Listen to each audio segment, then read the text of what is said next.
Olá, sejam bem-vindos à disciplina de gerência de projetos. Hoje nós vamos ver a segunda parte do gerenciamento da qualidade. Então, na aula anterior, nós vimos aqui uma série de técnicas e ferramentas utilizadas no planejamento do gerenciamento da qualidade. No planejamento, obviamente, nós temos a etapa onde a gente concentra os esforços no plano do projeto, ou seja, na previsão do que vai acontecer e como vai acontecer, em relação não só à qualidade, mas também em todas ou quase todas as áreas de conhecimento de projetos, ok?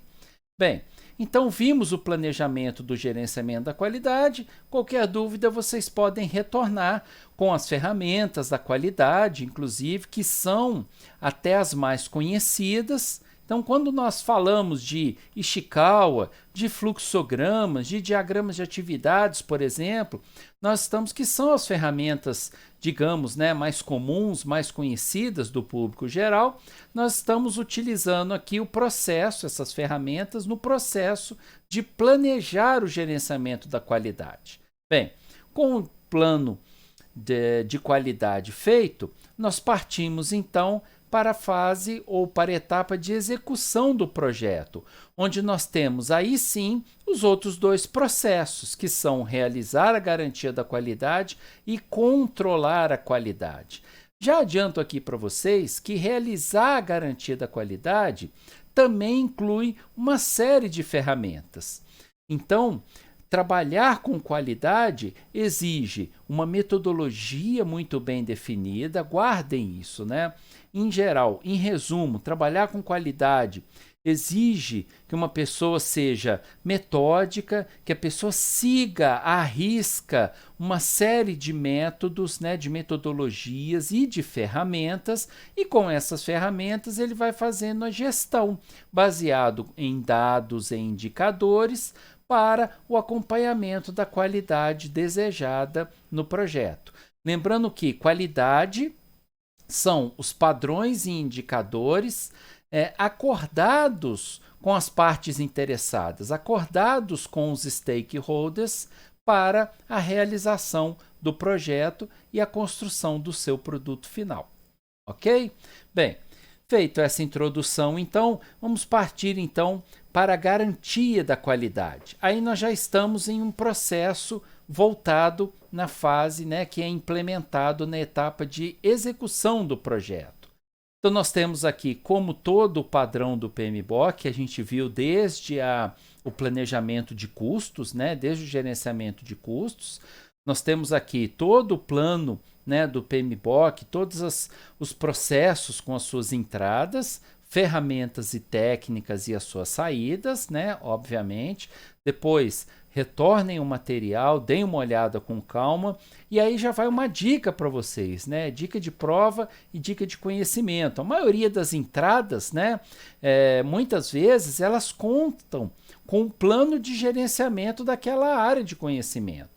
Então, se eu vou fazer a garantia da qualidade, isso aí é uma coisa assim, totalmente lógica, Se eu vou lá na fase de execução, medir, auditar, verificar algum indicador, obviamente eu tenho que ter o que foi planejado, o que foi acordado no planejamento.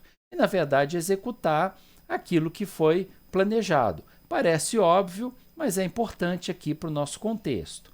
E, além disso, temos aqui o plano de melhorias do processo. Eu posso ter uma melhoria apontada dentro do processo, métricas e indicadores de qualidade, medições de controle da qualidade, uma vez que esse processo é cíclico, ele é realizado várias vezes. No planejamento ainda não tem nenhuma medição, mas depois que eu começo a rodar, executar isso aqui, eu passo a ter algumas medições. E documentos gerais são do projeto, documentos gerados para o projeto. Aí, como ferramentas e técnicas, eu tenho umas ferramentas de gerenciamento e controle da qualidade, que nós vamos ver já, tá? Nos próximos slides, nós vamos falar um pouquinho a respeito dessas ferramentas. Auditorias de qualidade. O que é auditoria? Eu ir lá auditar aquele processo. E auditoria, gente, uma vez eu disse para para uma auditora, né, e ela riu bastante, diz para ela que é um mal necessário. Sim, mas não que seja um mal, né? A auditoria faz parte, a verificação faz parte, para saber se estamos fazendo tudo de forma correta e adequada. E a intenção, quando a gente fala de auditoria, não é que seja uma caça às bruxas. Quando a gente fala de auditoria, a intenção é que sejam oportunidades de verificação e melhoria. Olha, isso aqui não está correto, isso aqui está fora do padrão de qualidade acordado. Tudo bem, é um erro, vamos apurar, é um erro simples, é um erro grave. Então, o que a gente pode fazer para arrumar e corrigir isso? Tem que ser sempre dentro desse espírito. Esse é o espírito das auditorias, tá? Muita gente tem medo. Auditoria da qualidade. Eu já trabalhei em muitas empresas e em vários processos existiam as auditorias. E o auditor é aquele cara que chega exatamente para conferir. Deixa eu ver, isso aqui que você escreveu que ia fazer é o que você está fazendo? Como o nosso planejamento de aulas, como a execução das aulas. Olha, o meu executado está de acordo com o planejado. Olha, aqui ele fugiu um pouco, então eu vou ter que replanejar. Ele fugiu um pouco e eu consigo corrigir, ou não consigo, ou é para uma melhoria, ou não é. É esse o espírito, tá, gente? E análise do processo, lógico, para eu fazer qualquer correção do projeto, eu preciso analisar os meus processos, como está sendo construído e como está sendo feito. E aqui nós temos as saídas, que são as solicitações de mudança, que podem ocorrer no projeto e principalmente no processo, atualizações no plano de gerenciamento do projeto, lembrando sempre que o planejado saiu, está diferente, né? Desculpem, o realizado está diferente do planejado, saiu, descolou, houve aqui algum, né, o trem saiu do trilho, não tem problema. Volta no seu planejamento, atualiza, aí é que eu queria chegar, atualiza na sua saída o plano de gerenciamento, os documentos, os ativos organizacionais, o produto ia ser de um jeito, não vai ser de outro, iria construir uma área, não vai construir mais, e volta ao planejamento então. Atualiza e confere se o realizado está de acordo com o planejado. Tudo bem? Bom, então isso tudo para garantir a qualidade. O próprio nome já diz, é muito intuitivo, né? Eu preciso garantir que aqueles padrões, indicadores que foram acordados e foram coletados na fase de planejamento sejam de fato implementados aqui na etapa de execução. O produto tem que resistir, vou chutar aqui um exemplo, a temperatura de 1.200 graus. Beleza, ele está resistindo aí, mais voltado para a parte de materiais, mais para o pessoal da engenharia. É um produto à prova d'água, é um produto que suporta uma certa quantidade de calor. Então a gente vai lá, faz um teste, audita e vai ver, está de acordo com o padrão de qualidade ou não. Se não tiver, corrige, verifica, analisa o impacto no processo, faz a correção, atualiza os documentos e vida que segue. Bom, aqui uma explicação, né, do que a gente já comentou, que o processo de auditoria dos requisitos da qualidade, dos resultados das medições de controle, para garantir o uso dos padrões de qualidade e definições operacionais apropriados. Exatamente o que nós comentamos. Apesar de estar aqui no grande contexto, né, do gerenciamento da qualidade, na verdade, a gente está falando dos processos de auditoria dentro do processo de garantia da qualidade, que é o 8.2, e isso a gente já comentou, porque a área de qualidade é o capítulo 8 no PMBOK, depois pode ir lá dar uma olhada.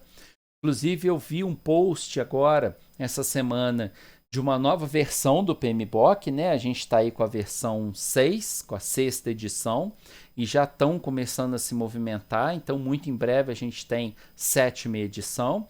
Tiver oportunidade, deem uma olhada, porque já vem algumas novidades por aí. Bom, o capítulo 8 é o capítulo da qualidade e é o segundo processo. É assim que funciona o nosso esquema. E o principal benefício é facilitar o aprimoramento dos processos da qualidade. Por isso que a gente faz, né, o processo de garantia da qualidade. E aí nós temos as medições de controle da qualidade. São medições, gente, são medições de campo. Deixa eu ir lá analisar a minha linha de produção, deixa eu fazer as medições de qualidade do software. Tem um professor, um colega nosso, um colega de trabalho, que é um grande especialista em qualidade de software, e eu tive a oportunidade de estudar um pouco. Qualidade é o mundo, não é só uma etapa de testes dentro da engenharia de software, mas é o mundo, e essa qualidade que se aplica aqui, gente, não só vale para software, como para qualquer tipo de projeto.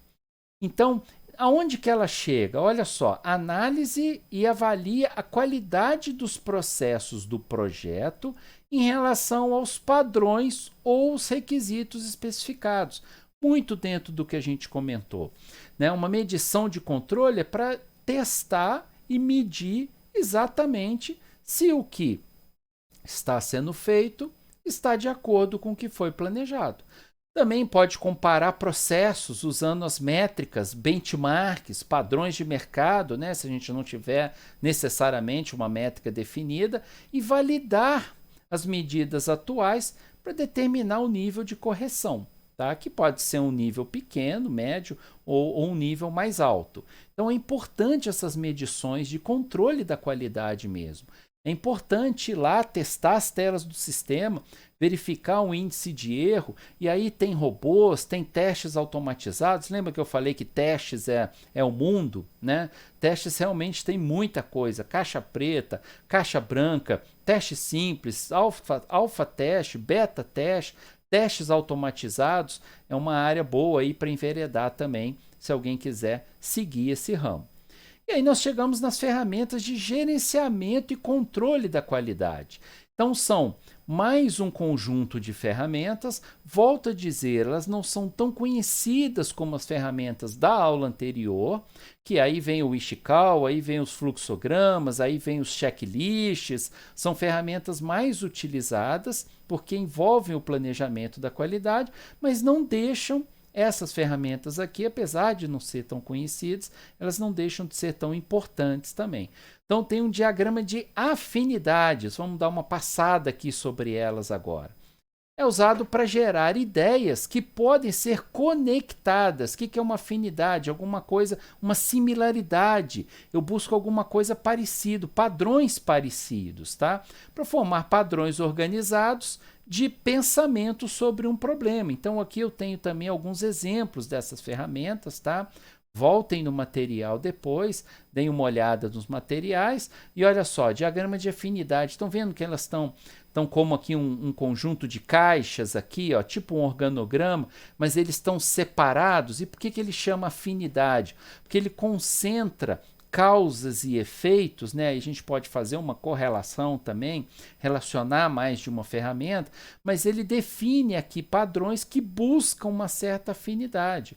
Olha, por exemplo, absenteísmo no trabalho. Eu tenho uma linha de produção. Eu tenho alguns padrões aqui que são alguns problemas que são causados por falta dos empregados. Eu tenho outros problemas que são relacionados a insumos, matérias-primas de má qualidade. Então eu vou meio que agrupando isso, tá?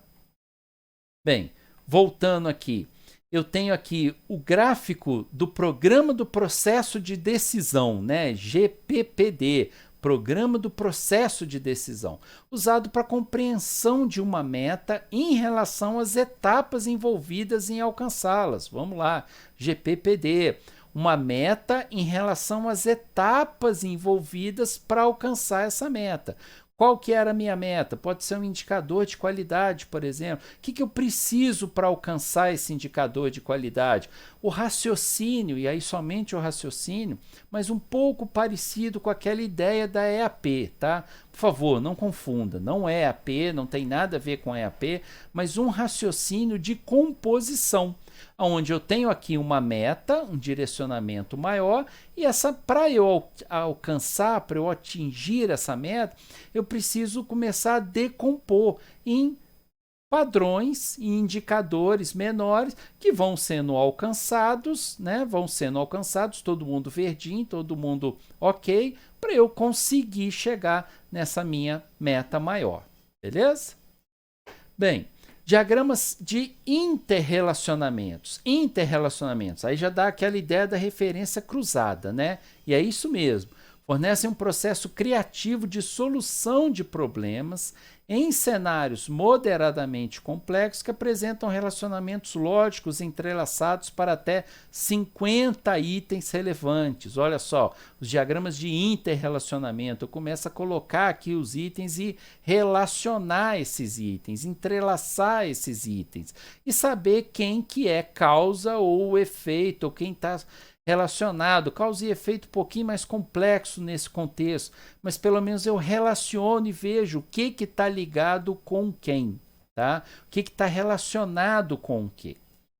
Diagramas de árvore, olha aqui a EAP aparecendo de novo para nós, né? Também conhecidos como diagramas sistemáticos, podem ser usados para representar hierarquias de decomposição, tais como EAP, um diagrama de árvore. Olha ele aqui. Na verdade, lembra um pouquinho o GPPD, só que uma outra visão. E aí, muito interessante essa ideia de árvores, né? Árvore de decisão, para quem trabalha um pouquinho com TI, com programação e estrutura de dados, né? Eu tenho aqui as minhas folhas, essas folhas vão se agrupando em troncos até chegar na raiz aqui. Eu tenho um diagrama, na verdade, que também lembra um pouco a questão da EAP e da decomposição. Eu tenho um problema maior e eu vou decompondo em problemas menores, ok? Bom, matriz de priorização, já estamos aqui no último bloco das ferramentas. Identifica as principais questões e alternativas adequadas para priorizar como conjunto de decisões para implementação, matriz de priorização. Olha só, ela lembra um pouquinho do diagrama de árvore, né, gente? Como vocês podem olhar aqui, mas ele tem uma priorização. Olha só, 1, 2, 3, 4, 5, tá pequenininho aqui, você está dando para enxergar direito. Mas eu começo a priorizar aqui em que ordem que eu vou estabelecer uma ação corretiva, que ordem que eu vou atuar em um determinado problema. Então, por isso que essas matrizes elas são utilizadas. Isso aqui eu já vi utilizar e funciona aqui na metodologia de solução de problemas, né? A gente tinha um MASP aqui em uma empresa onde eu trabalhei. Então, eu preciso priorizar, eu não consigo atuar ou atacar em todos os problemas de uma vez. Então, com isso, eu começo a colocar uma ordem aqui de atuação. Os diagramas de rede das atividades. Olha só, nós vimos o diagrama de redes lá na aula de tempo, lá nas aulas de elaboração do cronograma. E são eles mesmos, tá? Um pouquinho diferente aí do que a gente viu, né, no desenho aqui, mas são exatamente os diagramas de rede. Olha só, atividade na seta e atividade no nó. Activity on Node, Activity on Arrow, lembra? E podem ser usados também como ferramentas da qualidade. Na verdade, esse interrelacionamento está mais parecido, né, com o que a gente estudou do que esse desenho aqui. Mas são os diagramas de rede, o velho e bom diagrama de rede que nós vimos lá na nossa disciplina. Para a gente fechar, os diagramas matriciais. Olha só, diagramas matriciais. Executa uma análise dos dados dentro de uma estrutura organizacional criada em matriz. Por que em matriz? Porque é uma relação aqui entre duas variáveis, tá? Parecido um pouquinho com o Excel, com o raciocínio do Excel, mas onde eu coloco aqui uma variável de um lado e uma variável do outro. E aí o encontro delas é uma célula onde eu começo a descrever, né, e atuar em cima dos meus relacionamentos. Ó, procura mostrar a força dos relacionamentos entre os fatores, causas e objetivos que existem entre as linhas e colunas que formam a matriz. Então, essa linha com essa coluna, qual que é o relacionamento existente? Qual que é a força? Qual que é a fraqueza, né? Aí caminhando um pouquinho para o lado de SWOT. Bom que aqui na gestão a gente mistura um pouco, integra um pouco das várias metodologias. Bem, basicamente as ferramentas principais para a garantia da qualidade. Então notem, gente, que são ferramentas muito mais utilizadas com dados e com base nos números e indicadores que são trazidos pela auditoria da qualidade. Então, o raciocínio da garantia de qualidade é esse. Eu vou fazer uma auditoria, vou trazer alguns indicadores, eu vou verificar, apurar alguns indicadores, trago e com essas ferramentas tento descobrir aqui problemas, causa e efeito e oportunidades de melhorias e soluções. Basicamente, esse é o nosso processo. E focando um pouquinho mais aqui, né, voltando aqui na questão da auditoria da qualidade, né, é uma revisão estruturada e independente. Isso aqui é uma coisa importante também para a gente complementar, né? Já começamos a falar um pouco dela, mas ela tem que ser independente, ela tem que ser por uma área independente. É o que a gente brinca. Não adianta o lobo tomar conta da ovelha. Tem que ser ou uma instituição independente, ou uma empresa independente, um setor independente. Tem empresas maiores, mais bem estruturadas, que tenha áreas de auditoria internas. Essa auditoria interna faz a primeira avaliação. Depois, se for o caso, chama as auditorias externas para darem continuidade ao trabalho.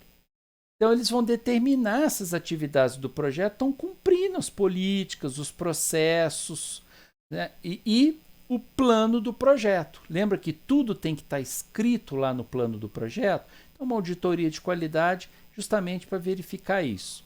Reforçando a dica, aceitem bem as auditorias. Tá? As auditorias são importantes. Preferível que elas descubram um problema no início do que esse problema chegar de forma externa, num cliente, depois da assinatura do contrato, onde o desgaste aí é muito maior. E aí tem alguns objetivos, né, que pode incluir identificar as práticas implementadas, né, todas as boas e melhores práticas, as não conformidades, lacunas e deficiências. A auditoria pode olhar os dois lados, né? O que você está fazendo de bom, o que você está fazendo de ruim. Compartilhar boas práticas introduzidas ou implementadas, quer dizer, levar esse conhecimento para outras áreas, para outros setores também. Tá? Aqui, compartilhar boas práticas, né, dando continuidade aí, né, à transparência anterior, oferecer apoio proativo de forma positiva para melhorar os processos. Então, eu vou te apoiar, vou te ajudar também. As auditorias conhecem, devem conhecer essas ferramentas de análise e ajudar as áreas como elas chegam. Normalmente tem um relatório da auditoria que aponta, né, o que está sendo bem feito, o que está funcionando muito bem, ressalta as qualidades, aponta os erros e os defeitos e as oportunidades de correção. Né? Uma auditoria bem feita, ela traz também, né, um apoio aqui proativo para como a gente corrige o que a gente precisa, né, a fim de ajudar a equipe, olha só, e aumentar a produtividade. E destacar as contribuições de cada auditoria no repositório de lições aprendidas, que é muito importante para os próximos projetos. Ok? Bem, então nós vimos ali a garantia da qualidade. E, para a gente encerrar, no monitoramento e controle, né, a garantia da qualidade está lá na etapa de execução. E no controle da qualidade, no monitoramento e controle, nós temos aqui um processo específico para isso, que é o último processo da área de qualidade. As nossas entradas aqui, como principais documentos, né, o plano de gerenciamento de projetos, métricas, as listas e tudo.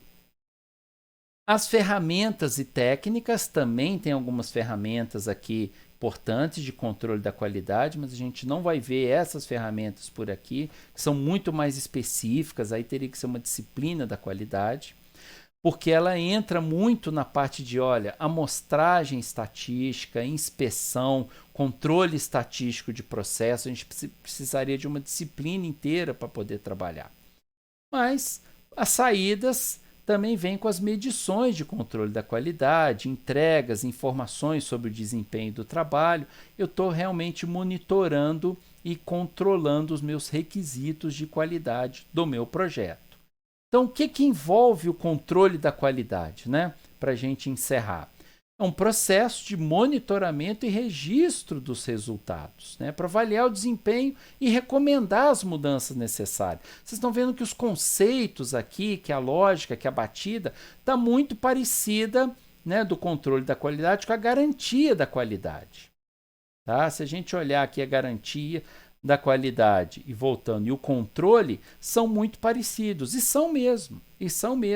Na verdade, a garantia de qualidade, ela inicia, ela atua na fase de execução do projeto, as coisas começam a executar, e nos pontos de controle, a gente tem um processo aqui específico de controle da qualidade. Mas a aplicação, o objetivo, a funcionalidade delas é realmente muito semelhante uma com a outra. E os principais benefícios desse processo, né? Identificam as causas de baixa qualidade e validam as conformidades das entregas, né, em relação aos requisitos que foram estabelecidos para o projeto.